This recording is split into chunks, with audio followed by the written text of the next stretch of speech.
All right, cool. All right. Okay. So, my name is Russell, Fallout from Dishonored podcast. Happy that you're on here with me today. Yeah, no problem. Okay. So, you are Derek Drexel, the devil himself. Obviously Pacific Northwest wrestler. Wanted to get you on here kind of to tell your story a little bit. Information on you is somewhat hard to come by online a little bit. I guess we should start from the beginning of your wrestling career. I read somewhere that you started out as a morning radio DJ. Yeah, actually, I was a morning radio DJ for about 15 years, and that's what actually brought me out to Portland. I grew up in Detroit. I lived all over the country and stuff, and I had done cross promotions with wrestling events through the radio stations, but never been fully involved. And when I moved to Portland, Portland wrestling was still on TV. It was on a Comcast station, and so I pitched it to our radio station. Hey, can we do a cross promotion? And they agreed to it. So then I contacted the promoter from Portland Wrestling and reached out, and he's like, yeah, great idea. And so they actually brought me in, and they wanted to run an angle with me. So they brought me in to train me, and was with the grappler Len Denton, who pretty much a journeyman and was a big name back in the day and down in Texas, in Mid-South, and a huge name here in Portland area. But for 2 straight months, grappler just beat the living hell out of me twice a week. Pretty much had other wrestlers beat the hell out of me, but all they taught me was how to bump, how to roll, how to run the ropes, how to protect myself. I was never actually taught how to do anything offensive. It was strictly defensive, like how to protect myself if anyone is to pick me up, slam me, do whatever. And made sure to mark me up as much as possible so that we trained twice a week. And those 2 days I would come back on the radio station the next day and show off, the fact that my chest was split open from chops, my sides were purple from running the ropes, my back had bruises from so many bumps and rolls and stuff. And it was very much an old school style training. And that was my first 2 months. And then after that 2 months, we ran the angle where I was introduced into Portland wrestling as an announcer, as Derek Drexel from the radio station from Z100 and the Buckhead Morning Show, and ran an angle where Grappler ended up. I was trying to do an interview with Grappler, and he had his guys attack me and our stunt boy from the morning show and lay us out. And that was my first official thing that I did really in the wrestling business. And then it just kind of went from there. I started off as an announcer, and then after about 5-6 months of that, Grappler had left Portland, and Luther from AEW took over as the booker for Portland Wrestling. And at that point, the promoter of the company, Frank Culbertson, was going to kind of cut ties with me. The radio station wasn't seeing what they wanted out of it, and so he was going to look for a new radio station to hook up with. And so I was actually given a message of, hey, we're not going to be able to use you anymore. And I thought, all right, well, I had fun, and maybe I'll reach out to some other companies and see what I can do. And right at that point is when Luther took over the running the company, and he said, no, Drexel's not going anywhere. He's better on a microphone than any of these new wrestlers I've got coming in. I'm switching him over to be a manager. And I kind of ran with that, and I became a manager at that point and was a manager for the rest of Portland Wrestling's incarnation that time until it ended and folded. And then from there, I just started taking indie bookings around the Pacific Northwest at whatever companies were around at that point. This was about 16 years ago. So it was very much a black hole of wrestling between Oregon and Washington, between the commissions and just the lack of decent businessmen or non-shady promoters made it kind of rough to really work more than once or twice a month tops back in those days. So, yeah, I've heard that's pretty common. Yeah. Something kind of interesting about you, typically with older wrestlers, when you hear about who's trained them, it's typically like one guy for 8 or 12 weeks, and then they kind of get left on their own. Newer guys, I've noticed, tend to get a few months, maybe 6 months with the same person. According to prowrestlingfandom.com, you were trained by, I don't know how accurate this is, so maybe you can educate I'll me tell on you. that. But supposedly on the list is the Grappler and Dr. Luther, which you'd mentioned. Yep. Buddy Rhodes, Yep. Norman Smiley, and Mike Graham. I don't know if there's any other names on the list. If you count camps and stuff, I've trained with a bunch more people, but all of those people actually had a significant amount of time with me, at least anywhere from at least a month or two up to, me and Luther still talk a couple times a week and are still really good friends. And I work with him on his podcast. I'm the producer for his podcast and I do a segment on it. So, but yeah, it started with Grappler, kind of broke me in. And then Luther became very much a mentor. And although we weren't in the ring every week, he really taught me the psychology, and especially the psychology of promos. Being a manager at the time and being a morning radio DJ, if I really wanted to shred someone on a microphone, I could do it. And unfortunately, that's not what wrestling's all about. If I go out there and just shred a wrestler and they can't retort, well, I just buried them and it did no good if I'm not a wrestler. So Luther really taught me the psychology of it and how to get my opponents over, get my charges over, and still be able to get myself over as a secondary character and things. But he taught me a lot in the psychology. So after Portland wrapped up, I started working for a company called NRW that was ran by now comedian Todd Royce, but at the time he was a wrestler, and he went by Skag Rollins, and he was running a small company here, and Playboy Buddy Rose was running his school before this NRW company, before their shows every Friday. And so Buddy had came in and did an angle on the show, and basically I ended up taking a bump for Buddy, is what it comes down to. We originally they wanted him to post me, but his back was so bad at that time. He said, "Hey, what if I was to pull you off the apron?" I said, "Yeah, no problem." He goes, "Well, I can't pull you hard. My back's really." I said, "No problem, Buddy. I'll take care of you." And so Buddy grabs my foot, and I literally just completely flat out and just face bumped on the floor off the apron. And Buddy was so thrilled by it. When he came in the back, he gave me a big hug. "Thank you so much. You made me look so good." And he was just starting up his school again. And he said, "I want you to come train with me." He goes, I said, "Buddy, I really can't afford that." And he's like, "No, you don't have to pay. Don't let any of the other students know. You don't have to pay, but there's something about you. And I want anyone that asks you who trained you, Playboy Buddy Rose trained you." And so Buddy worked with me probably a good 3-4 months. He ran his school at that point, and I would work with Buddy every week, and then continued a relationship after his school had closed, and just a lot of psychology. I mean, I was never a great athlete. I was never had a amazing body. I got by on that aspect, but what I do have is a really good mind for the business, for the psychology and getting the drama out and the character work and stuff like that. That is because of Luther, and that is because of Buddy Rose, because both of them helped me so much on that. And then after a few years in the Pacific Northwest, it being such a black hole, I decided that I wanted to get seen by the WWE. At the time, it was still very much the land of the giants, where everyone had to be at least 6'2", 250, and under the age of 26.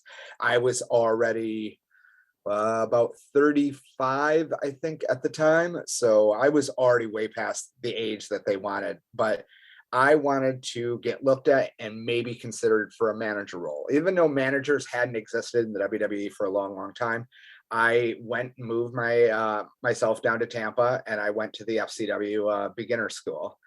Even though I already had this experience, I went in there and I trained with Norman Smiley and Mike Graham, and then also Steve Curran was in charge of it, so I got to work with Steve a little bit. And Norman helped me a lot, basically on my basics, on stuff that I had ended up kind of skipping over because of the way I came up, first as an announcer, then as a manager, and then just becoming a wrestler out of that, just because of my experience. And so he really tightened up I things like chain wrestling or just my basics and stuff, and just clean that up a lot.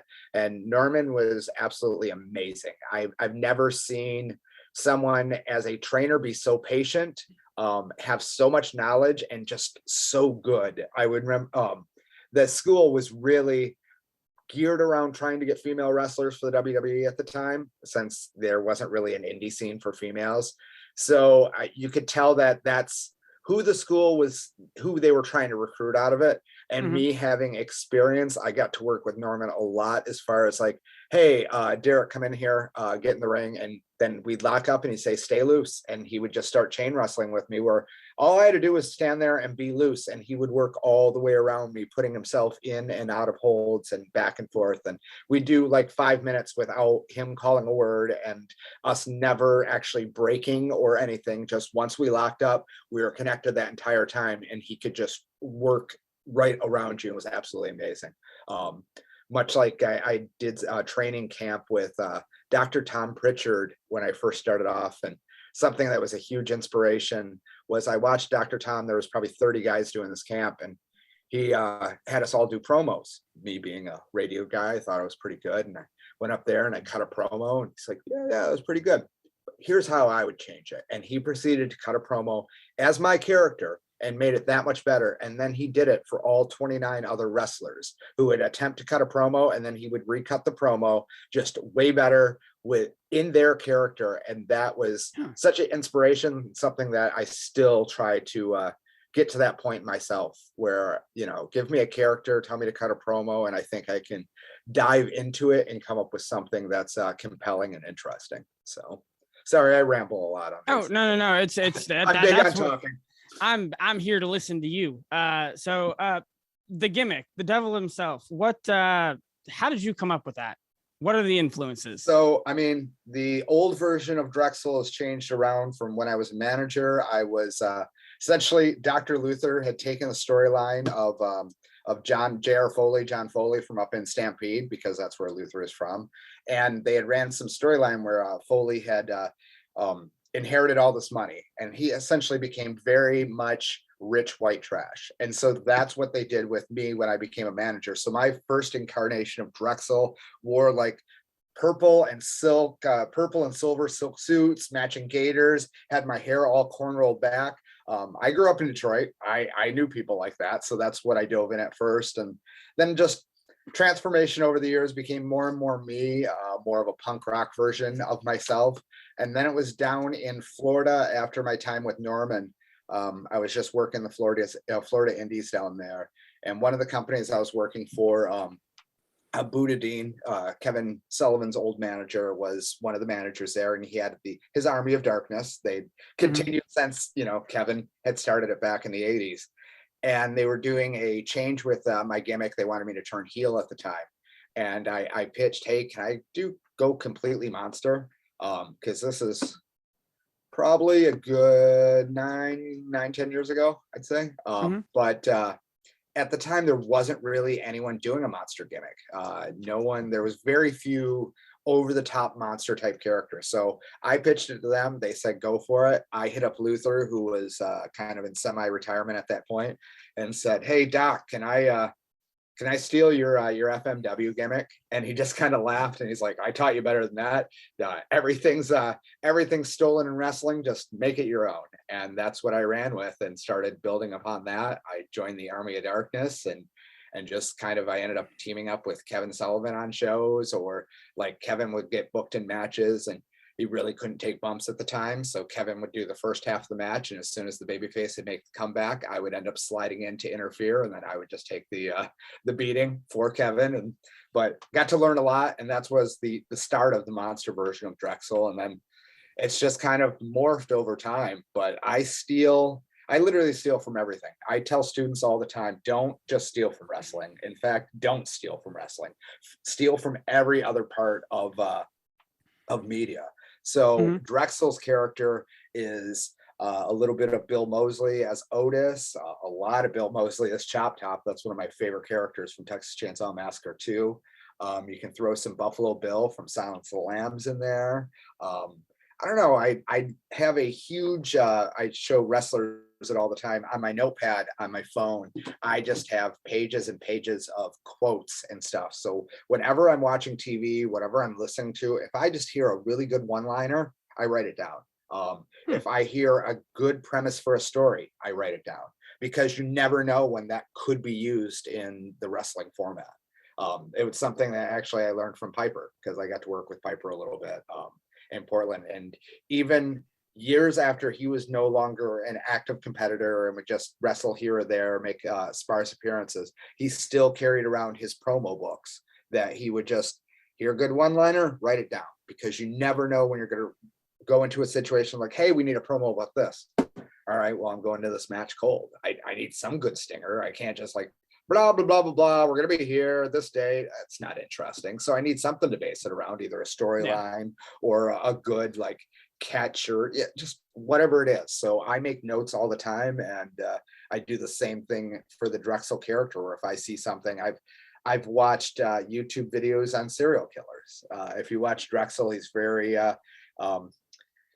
sketchy, very kind of tweakerish, and I lick a lot, and I'm always like, that was something I got from serial killers and from like schizophrenics and things like that, is the licking of the lips and just that weird movement pattern. I steal all that, like whatever I can find, I steal from. So that's kind of Okay. Drexel, is just a mishmash of my favorite horror, over the top horror characters, and people with serious ailments and things like that I kind of just blend into this weird version of myself that still has Derek in there somewhere, because I was not a normal kid. I grew up loving horror and comic books, and was back in the 80s, that was not a cool combination. I was not treated as a cool kid for liking comic books, wrestling, and horror movies. So I think 85 and 86 wrestling was cool.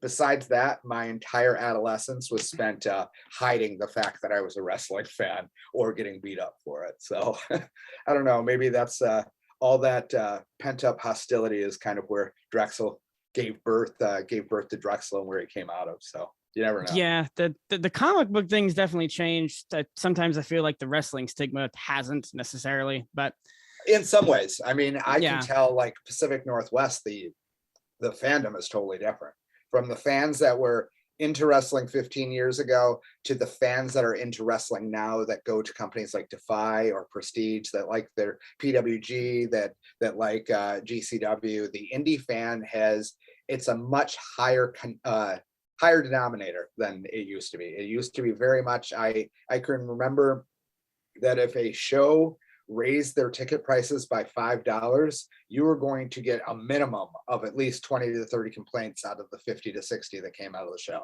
They would freak out over $5. Now a company can do VIP tickets for $100 and people don't bat an eye. That's Yeah. night and day compared to what it was just a decade ago.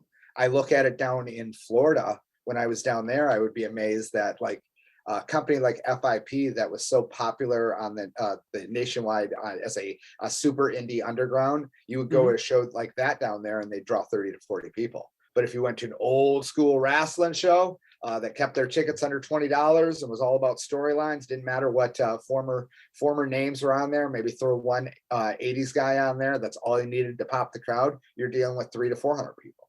And Yeah. so every area is different, and I've definitely seen the improvement here in the Pacific Northwest. And my merch sales definitely see the improvement, because the new fans love to buy interesting merchandise, and I'm all about it. So, Oh yeah. I've actually, the last show that I was at, the DOA show that you were part of a couple of weeks ago, bought a autographed 8x10 and one of the 3D posters, posters. yes. Yeah. Speaking of that, hey, to trail off here for a second, That's all I good. believe in our emails you mentioned that you were a graphic designer. Yep, Am that's I? yep, 100%. That's What? my job. Yeah, I realize that has nothing to do with pro wrestling, but what No, got you it into does. that? Well, I mean, I've avoided real work my entire life. I came out of college into being a radio DJ. When radio fell apart, I had already got my feet in wrestling, and I'd played in bands and stuff like that. And I remember learning basics of Photoshop back when I played in bands with friends and stuff like that. And so with the wrestling scene being what it was, most of the posters were extremely bad. So I Hmm. kind of like, well, I can do better than what these other people are doing. So I started doing posters for some of the companies that I worked for, and then slowly just kept building off of that. And when I moved down to Florida, I hooked up with a guy who pretty much kind of used me as a secondary offshoot, and paid for some online courses just for me to hone my skills a little bit better. But I basically made a job out of being a graphic designer. So I don't have a design degree, but as a freelancer, I stay pretty busy. And I would say approximately 75% of my work is usually wrestling based, either event posters or working for wrestlers doing t-shirt designs or different things like that. And then I work some other companies. I do a lot of burlesque. Mainly it's alternative type media is what I end up doing, event posters and things like that for. But yeah, that's my other job. So me having the moniker now of the homicidal artist is kind of, I mean, it is true because everything Yeah. I do is art based. So, Okay. but yeah, I am an artist. And yeah, I design my own merch. I design a bunch of merch for different people. The DOA posters, I do that. And actually, I'm the booker for DOA also. So I helped start DOA 13 years ago, and just recently took back over running the locker room and stuff. So I'm a busy guy. I Yeah. How do a little bit of everything. the Booker thing? How did that come about? I helped start the company, and our Hmm. booker for the first 7, 8 years moved back down to Texas. At that point, someone had to step up, and I was considered a veteran of DOA. And since I'd started it, had the respect of the wrestlers, I kind of took it over. And then after I was really busy, probably about 3.5 years ago, to the point where I was booked every single weekend and didn't have the time that it needed. So I stepped back. Ricky Gibson ended up taking over the book for about 2 years heading into COVID. And then coming out of COVID, Ricky is pretty busy and was stepping back. So I took over the spot, and I'm working with Jaden as my assistant booker. And I'm kind of training him on how to be a booker, how to deal with wrestlers, and how to get the most out of everything. Because DOA is very much a company ran for the wrestlers, ran by the wrestlers. So we don't have the huge budgets that some of the other companies do. So Hmm. guys tend to work for less, but get to tell the stories they want to. And it's a nice balance. And that's why we started DOA actually in the first place. At that time, wrestling was scarce, and most of the promoters were promoters because they wanted to be the center of attention. They wanted to put themselves in storylines, and they really had no idea anything about wrestling. So we started DOA as being the place where the wrestlers could go, actually have fun, and actually apply their craft. And 13 Yeah. years later, we're still doing it. And I look at it now as I kind of want to be the feeder for Defy and Prestige and stuff. I want to help cultivate this young, because there's so much great young talent now. And so and most of the vets in the area have all agreed, people like Ethan or HBQ or the guys that have been the champions over the years at DOA all want to just work with the young guys and help get them to that next level. Where we didn't have the opportunities to get out of here, I think the younger generation does now. And so it'd be great to actually help to just build upon what we've kind of established the last few years and finally get the Pacific Northwest the recognition that it deserves. So that's Yeah. my short goals overall. So Yeah, when I first heard about DOA, somewhere around probably 10 years ago, I know wrestling in the Pacific Northwest was really scarce, it seemed like. oh yeah. What's But amazing is you look at our roster, and pretty much anyone that's been a name that's came out of Pacific Northwest has worked at DOA, including like LP. So Luther was supposed to be our headliner for the show. AEW had to pull him off because he had to run a Nightmare Academy show that night. And so LP came along because I just essentially went through my phone book of, all right, who am I friends with who's worked for DOA in the past? And I saw that he was going to be in the States for New Japan tour, and I just shot him a message, and then we started talking at like 6 a.m. the next day and ended up working out a deal. But yeah, DOA has kind of had it's its roots are all based here in the Pacific Northwest, and it's nice that guys come back and do stuff with us. Chelsea Green, someone else that most people wouldn't realize has been at DOA back when she first started and stuff. Quite a few names. Darby. I don't know, anyone that's came out of here, pretty much they were at DOA at least a few times. So yeah, it seems like the names that I saw 8 or 10 years ago on the cards online, and the names specifically that were at this last show anyway, at the not a I don't mean this to sound bad or anything, definitely not, but it seems like at least some of the mainstays from 8 or 10 years ago, not a ton has changed. Although this last card, maybe because COVID and shutdown, maybe that's not fair to. yeah, I mean, it's some of the different names. We definitely have a lot of wrestlers that have came up in the last 5 years, starting with like Sonico's generation and Sonico, Jade, and Titus Alexander, all these younger guys. And then out of the old ones from 10 years ago, we've got a few of us that are left. I mean, there's Ethan, myself, Cleaver, Draven and Pat were around at the time. Sullivan, but guys like Hess and Santiago's not even wrestling really right now anymore, but a lot of guys have kind of retired over that time. So it's just the passing of the torch type of time right now, I think. Okay. Well, starting to wind down a little bit on this interview. So COVID obviously has affected everything. Oh yeah, Things are starting to gear back up. I can relate a little bit to your situation. I joined a punk band right before all this started, and we were supposed to go to a bunch of places everywhere, and it just all fell in the dirt basically. The matches that got canceled for me it was really disheartening. I can honestly say at the beginning of COVID, I almost said, all right, well, I guess that's just a sign to retire, because just the sheer broadness of the opponents, from Ricky Shane Page, who was still GCW champion at the time. I was supposed to wrestle him at Roseland too. I was supposed to wrestle Mance Warner and Casanova Valentine both Mania weekend. I had matches scheduled against Danhausen, which was, I think, on my birthday. I was supposed to wrestle Hornswoggle, which would have just, I don't know what me and Swoggle were going to do, but I'm sure it would have just been really entertaining and fun. I was supposed to wrestle Papa Shango. So it was just like such a mishmash of like guys I grew up watching, and then like the top guys that were in deathmatch at the time. And all of that got canceled from COVID. It hurt a lot, but I'm glad that things are coming back, and a few of those matches will hopefully happen again. So we'll see. Yeah, I know the Roseland 2 show obviously is rescheduled. I've got my ticket for that, thankfully. Are you? Well, I guess I will be there. Okay, I'm allowed to say I will be there.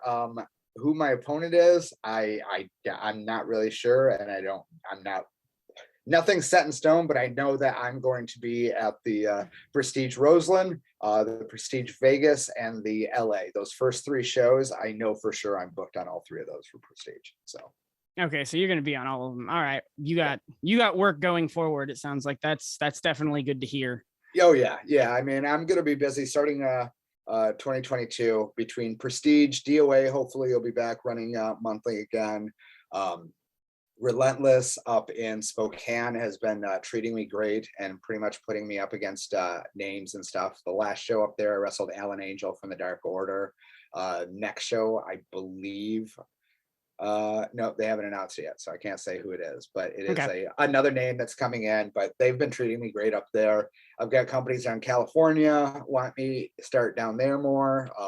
So I'll be getting around and staying busy. And I look at it, I told William from Prestige that 2022 will be my the Death of Drexel retirement tour. And he kind of laughed. He goes, "You're not going to die, or you're not going to quit." And I said, "Well, we'll see how long my body can last, but book me for whatever you want, whatever kind of death matches, things like that. And I'll go all out at least for this next year. And then I'll reevaluate in 2023 to see if my body can keep going, since I usually have at least minimum 10 years on all the guys on the show. And some of these guys I'm 20 something years older than that I'm running around the rings with. So it's kind of ridiculous." Well, at the very least, I guess coming out of COVID, the indie wrestling scene definitely seems like it's kind of gotten a shot in the arm here in the last few months and then going forward. So if for whatever reason your last year does end up being next year, at least you've got I'm got gonna a good go out. tour going. I know. I mean, I'm never gonna quit wrestling. I'll just quit what I'm doing exactly. I probably won't be in-ring competitor, but I'll switch to being a manager, or maybe I know play-by-play is very hard to come by. Maybe I could get better in my skills of play-by-play. I did it 15 years ago. I could possibly do that again. So I'm never going to leave the wrestling business. I just don't know how long me in the ring actively pursuing to be on the road every single weekend. It gets to be a little much. I mean, just I can flights imagine. and car rides and between my knees and my neck, it's rough. After about 3 or 4 hours, I'm getting out of the car, and I mean, I see other guys that are half my age limping around. I'm just like, yeah, just wait. I'm like, just wait until it's just grinding on you, no matter what you do. Because there's some mornings that it takes me a good 10-15 minutes to get out of bed between stretching and stuff, because I just want to lay there and not move. But yeah, that comes with the being a small guy and getting thrown around a lot for 15 to 16 years. So yeah, and you specifically with the hardcore death match thing, which I know isn't everyone's cup of tea. Before we go, actually, how did you? I'm going to take a wild shot in the dark and say the death match thing might have been Dr. Luther's influence. I don't know, but how did you get? How did you choose to get involved in that? Because I know the death match thing is not necessarily for everyone.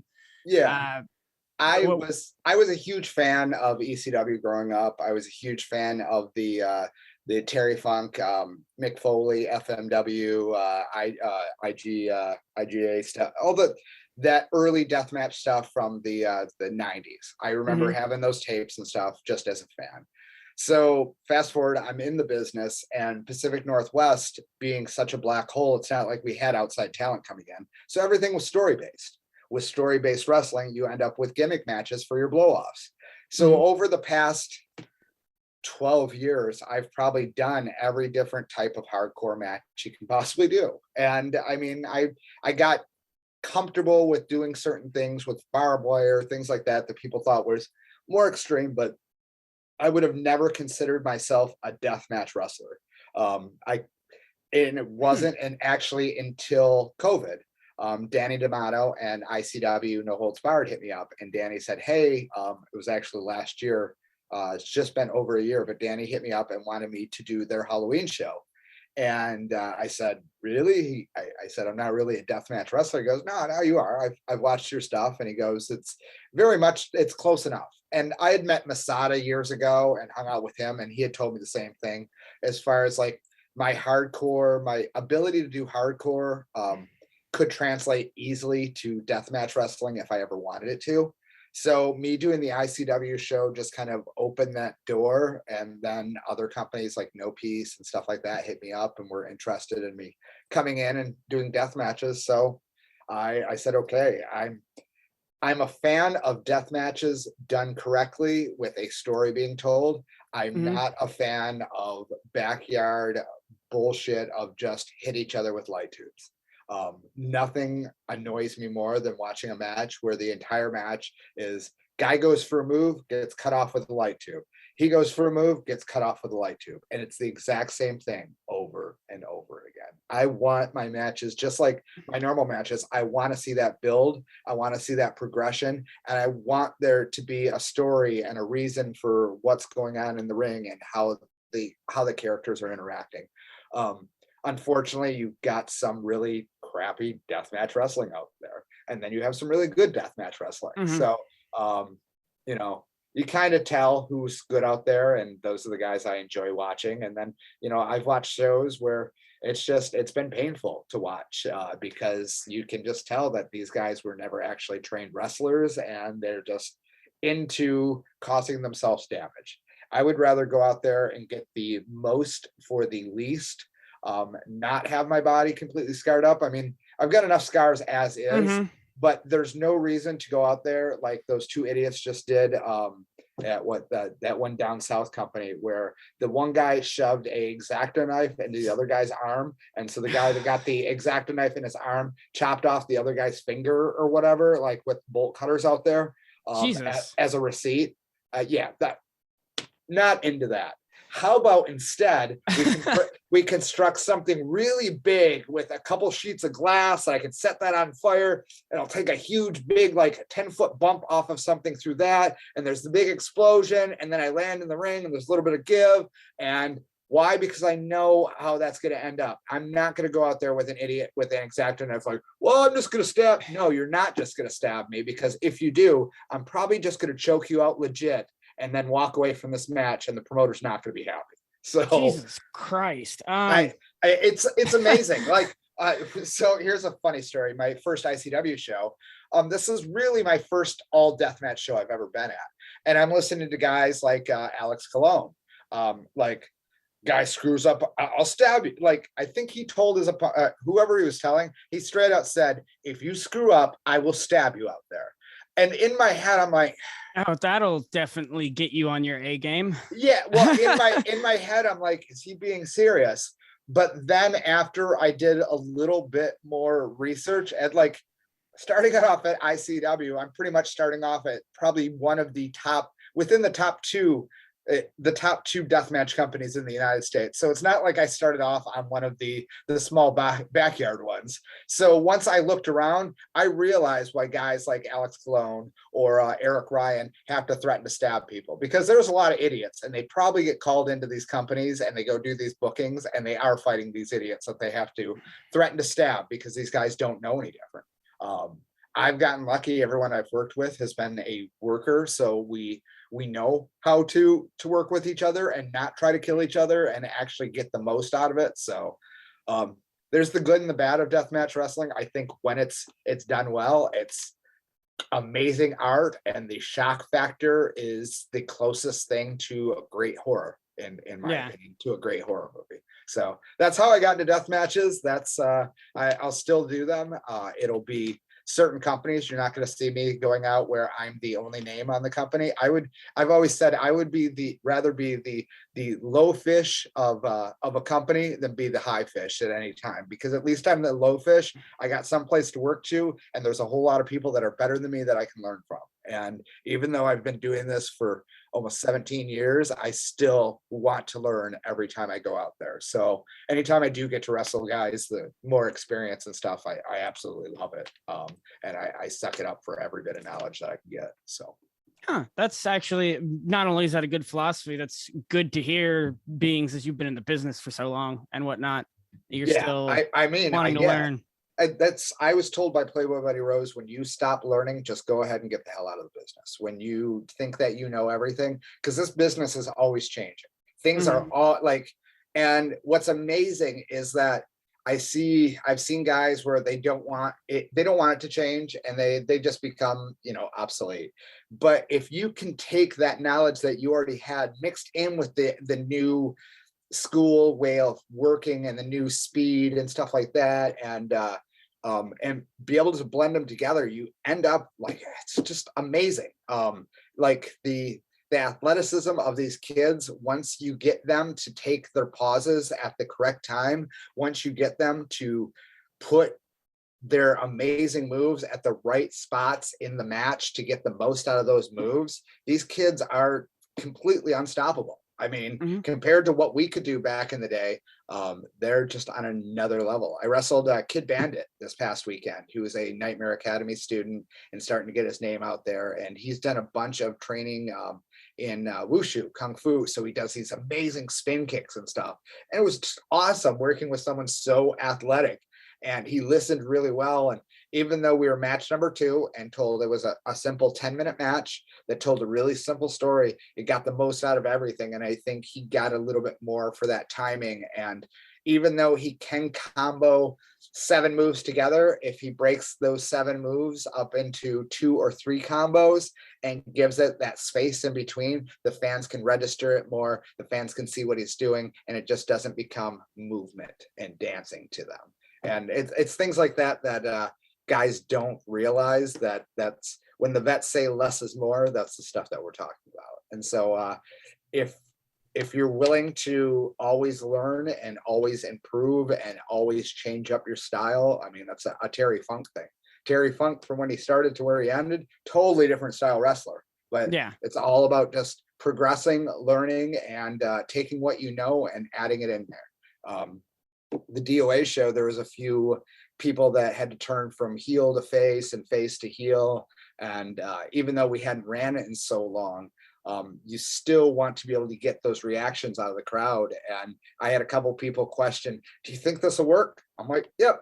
And as soon as the crowd responded the way I want, I was like, one thing I know is how people will respond to things. So that's, I like to take that, use that for DOA and for my own personal bookings on, well, what do you want the crowd to do? How do you want the crowd to react to this? And then I can put that psychology to get what I need out of it. So that's a very much a lost art that I think that the old vets need to not be so worried about their spots and the fact that they can't do all the cool stuff that the young kids can do. And if we can pass on our knowledge to them and get the younger kids to be able to just help the crowd digest all the cool stuff they're doing, it's just going to elevate this business even farther. So yeah. All right. Well, I think that will about do it. I unfortunately, unlike yourself, I actually have a day job I've got to get to here in the next couple hours. But I got more graphics to do. I just I spaced them out, and I'll probably actually go grab some lunch with my dog and then come back and get some more graphics done for the night. So it sounds like you've got your life set up a lot better than I do. I'm 46. I've been working at this for over 20 years now of trying to get my life where I don't have to. I remember telling my wife years ago, like, I just want it so I don't have to leave my house. I just want to order my movies on the TV. I can order food, and never have to leave. And she told me I was so stupid and that was never going to happen. And now we live in that age. And I was going to say, she shakes her head at me and just like, I can't believe you were right. I was like, I knew everyone else was just as disenfranchised as I was and hates dealing with humanity. So I was going to say, apart from your wrestling bookings being canceled, it sounds like this COVID thing may not be so bad for you. No, I mean, I literally last summer, I spent almost every day out hiking with my dog. That was pretty cool. Like just to go out hiking every day. And that was what kept me in shape why I couldn't wrestle. So I was all about it. I didn't mind it. I'm not a very social creature. I have my select friends. And I mean, I've got lots of wrestlers that I'm acquaintance friends with, but guys that I actually hang out with, invite to my house are very few and far between. And so I don't mind not being social. I don't mind not going out. I like getting carry out and heading back home and watching my own TV and hanging out with my dog and stuff. So yeah, COVID wasn't too bad. Wrestling, I perform when I'm out. And so that's what I kind of separate it that way. And so I'm all about the performance aspect. And when you see Drexel on a show, whether it's me in the ring and me at the merch table, you're getting full on Drexel. Or if I'm playing another character, like I got a show called Scuttlebutt Wrestling coming up in early November up in Washington. And they want me to do one of my other characters, Deadhead Drexel, who essentially is a pacifist hippie who kind of comes out when the devil Drexel has gotten too much head trauma. And so he'll actually be wrestling Drake Quan on that show. And but they'll get Deadhead, 100% Deadhead that entire time. And people there will probably be like, wow, Derek is so weird. He doesn't break character. I don't know. I kind of feel like the weird actors that fall into a character, but I do the exact same thing with wrestling. So I just make sure fans get it 100%. And most fans that meet me at a merch table usually think that there is something severely wrong with me and that it's not a character that I'm playing, which I really enjoy that. Yeah, I would disagree with that based on the last show that I saw you at. You seemed like you were, but whatever. I was going to say, I knew who you were with the podcast, so it was a little bit different. And the DOA fans, I was also a good guy that night. So if you would have saw me at Prestige when I first started, first time I'm around fans before they've gotten used to me, I'm very much the guy talking to himself over in the corner of the merch table that people are afraid to approach. And I've done that, but I usually try to keep in character as much as possible. So okay. Well, I again gonna get out of here. Before we get out of here, do you have anything you want to plug? Any matches coming up that you might want to mention or? Just make sure to get your tickets for Prestige. DOA will be announcing a new show coming up. It'll be January 15th, I believe, at the Jackson Armory again. And I'll do a sneak thing on that. One of the names already signed, Davey Richards, will be making his return to DOA on that Cool. show. So, and then just check me out on social media. You can find me at the Devil Drexel on Instagram, Twitter, Facebook. That's usually where to find me, and you'll see all my upcoming shows and stuff like that. Yeah. So, but between Prestige, DOA, Relentless, I've been working a bunch with Dark Arts down in Vegas. POW is returning to the Eugene area. I'll be doing the POW shows. I think I'm going to be on some more of the Without a Cause shows coming up. Possibly, never know when you might find me at Defy again, since I've been working for them since they started. But I don't know. Just check me out on social media. You can find all my appearances then. And for graphic design, go to grindhousegraphics.net, and that's my my graphic design company. If you want to get some artwork from the homicidal artist. Okay. Well, I will definitely see you at the Prestige show because I've already got my ticket for that. And whenever those DOA tickets for January go on sale, if I can clear my schedule, I'm probably going to be there too. So cool. It'll be the beginning of November sometime. We'll be making the announcements and stuff. So great talking to you, man. Yeah, I thank you for coming on, and maybe we'll get to do this again. We'll see what happens. Anytime. Let me know. All right. I'll talk to you later. Bye. Bye.